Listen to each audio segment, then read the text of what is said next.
8 KG লইছি 8 KG দেখ সবগুলা নল্লি আর নল্লি বন্ধু খামো খালি নল্লি রে সব নল্লি বন্ধু সব নল্লি এটি আর সব তো বালু কেমন কেমন হয়ে গেছে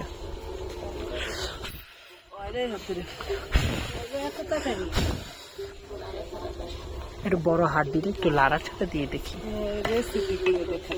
না আমি রেসিপি কই গেলে কই এটা যে একটা লড়ে না যে তুমি উঠাও একটা উড়া দেখা নল্লি নল্লি 8 কেজি নল্লি বহাইছো একটু দেখাইতে হইব না বড় নল্লি দেখা আরে বড় ওই যে ওইটা দেখাও সবই এরকম ম্যাক্সিমামই তো এরকম বড়টা বাবা গরম তেল থাকামা এটা বেশি লাইরো না ওটার মজাটা বাইরে আসিব